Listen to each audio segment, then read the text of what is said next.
We are honored to have Dr. Nasatir with us and invite him to address the audience.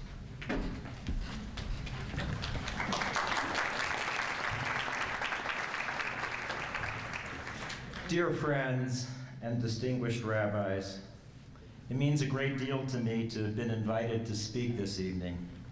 This invitation is testimony not only to personal friendships, but also to the quality of institutional relationships in our community. Last week, 6 of our brothers and sisters were murdered at the Chabad House in Mumbai, 3 women and 3 men. While they may have given different expressions to their Jewishness, each was a beloved member of the Jewish people. Tonight, we mourn the loss of Ben Sion Kroman, a member of the Chicago Jewish family, Lieb Teitelman, a Satmar Chassid, Norma Rabinovich, a Mexican Jew preparing to make Aliyah this week, Yocheved Arpaz, an Israeli visiting her family in India, and Rabbi Gavriel and Rivkah Holtzberg, directors of the Chabad House.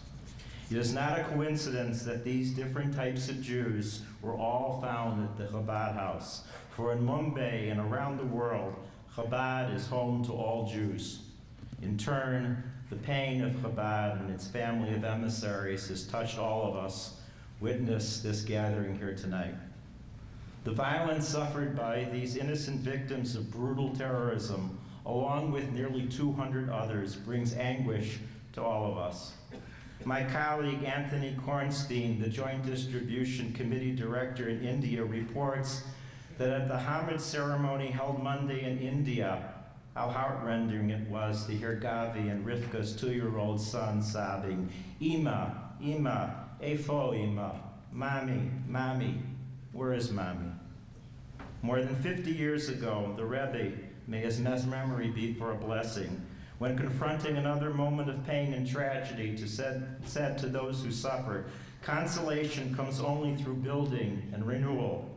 The philosophy of renewal espoused by Chabad has meaning for all of us, and together we must rededicate ourselves to promoting a life of good deeds and acts of loving kindness. This past Friday was Rosh Chodesh Kislev. I know this month is of deep importance to Lubavitcher Hasidim.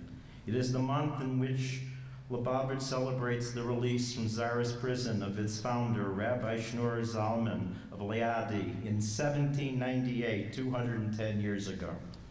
This has special meaning not just because the Alter Rebbe was released from prison, but because it took place in the very month in which our ancestors went from the darkness of the Greek oppression to the victorious kindling of lights on Hanukkah.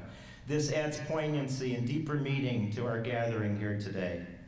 At the same time, for those of us charged with the responsibility of ensuring the security and well-being of this Jewish community and of the Jewish people, a commitment to renewal is joined by outrage against those who would carry such despicable acts, against those who would support or justify such awful deeds. Today, terrorism is perpetrated around the globe by individuals and groups whose worldview has no place for tolerance of others. They have chosen a path of death and destruction, acting out their hatreds and advancing their twisted values. Targeting the West in general and America and its friends in particular, they express particular venom against Israel and the Jewish people. And so it was last week in the vast metropolis of Mumbai that the Chabad House, with its Jewish hosts and guests, many of them known to be from Israel, the Islamic terrorists' favorite target, was singled out. Those whose deaths we have come together to mourn tonight had their vital and beautiful lives snuffed out in their prime.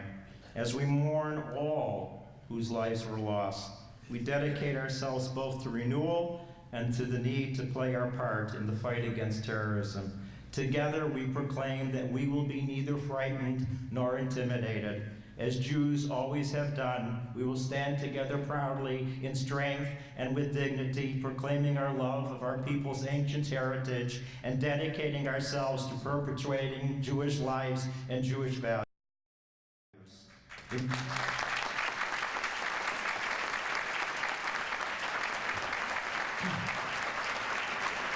In so doing, we honor the memory of those who were so brutally murdered in Mumbai's Chabad House last week.